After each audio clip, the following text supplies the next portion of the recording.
as a Vegeta fan, I was a little bit hesitant going into this episode off the spoilers, right? And there were parts of this episode where I'm like, there's no way they're actually going to go through with this. Frost jumping in the way of a Mafuba, aimed at Vegeta, taking that shit, reflecting it onto Vegeta. Is he gonna get caught by some low-level like that? Toei has not been treating Vegeta good at all in the anime, and at the same time, there's, a theory going around that the characters are going to be taken out in the order that they appear in the ending. So all these things in my head, man, I'm thinking maybe they actually will go through with this. Yes, Vegeta going down in this episode, as crazy as that sounds. But no, our boy Master Roshi, I speak about him like he's like 20, he's like a century old. He comes through and he ends up shooting a ki blast and breaking the jar. Vegeta gets out and oh man, he was ready to obliterate Frost. But Frost got away, right? At the very least, Vegeta goes down because he caused us a lot of troubles as well. In fact, he was sort of used as a shield, stopping us from kicking Frost's ass because he's very, very thick, right? The dude could pretty much take any attack, especially long distance. In fact, it was his fragile ego in the insults that resulted in him getting taken out this week. It wasn't actual physical domination. I don't know, I'm just happy Vegeta's free. I'm happy I don't gotta go on a rant this week, and I'm gonna revoke any kind of hype I give Master Roshi because it's like, on one hand, yes, he shot the ki blast and he's responsible for Vegeta being freed. But at the same time, like, everybody told Master Roshi, sit down, old man. If anything, jump off. It's better that way for our team. You already put in your work. You already did the numbers. But he's here not only using Mafuba once again, missing on Frost, but he's here using it on Vegeta, right? And he basically had the mentality of, I'm going to sacrifice myself. Like, do you know the kind of pain and misery you're going to put in the hearts of all of your students if you do that? And you, in fact, put Vegeta in danger because you used the Mafuba. Everybody told you to just sit down, but Master Roshi, he kept on. And he's the reason why Vegeta wasn't the mess that he was in this week, because at the end of the day, Vegeta can act like he doesn't care about Master Roshi, but he does. And I thought it was really cute how he like put on the facade like, yeah, I don't care, but like his actions time and time again proved otherwise. He does care. Now, it's not like on the level of Bulma getting slapped kind of like rage when Master Roshi is hurt, but it's still something. He clearly cares about all of his teammates. I really do hope we see Vegeta get some spotlight the next few weeks because he had his moments, right? He was defending himself against Vegeta. He landed a sick punch where it even recoiled himself, right? He landed a really nice punch on Frost, sending him flying as Frost was like getting ready to like incinerate Master Roshi's brain. But that's not enough. It's not enough when Vegeta almost gets sealed and Frost gets away like the sneaky, conniving piece. Like, I can't curse, guys, right? Like, the censorship on YouTube, but you guys know how much I hate Frost. And you know it's an opportunity miss, because Frost is the kind of person to completely disappear. Like, there's 30 fighters left, we find out at the beginning of this episode. He won't appear till, like, the very end.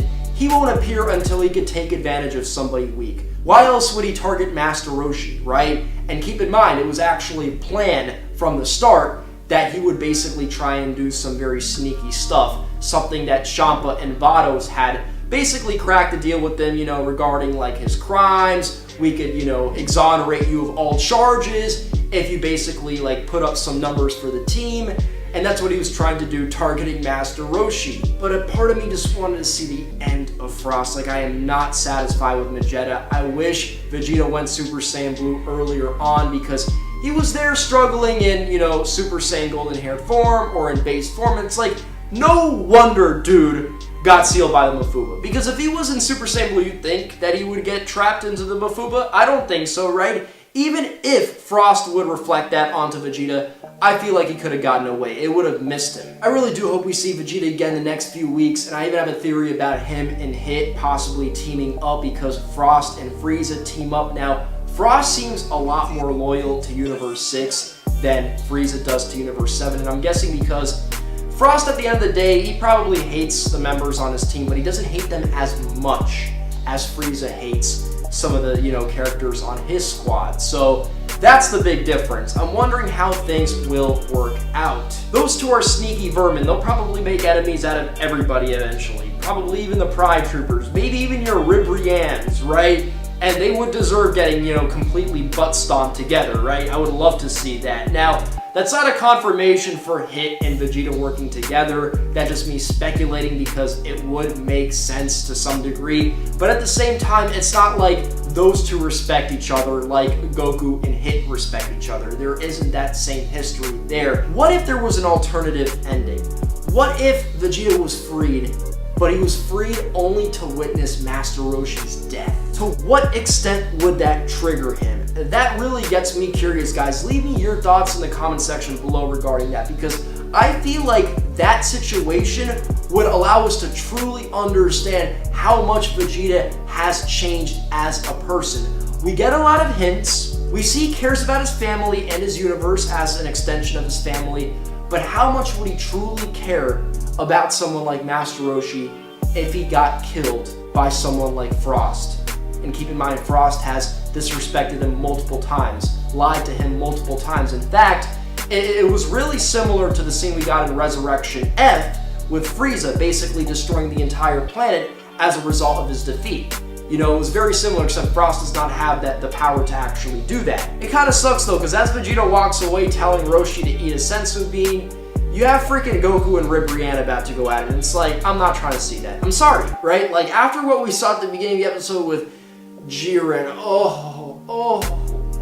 purple liquid got turned to dust, one shot by JIREN, and not a sweat broken, man. You had this dude, Maji Kaio, right, increasing his arm size so that maybe he could, stay safe while, hammering this dude down.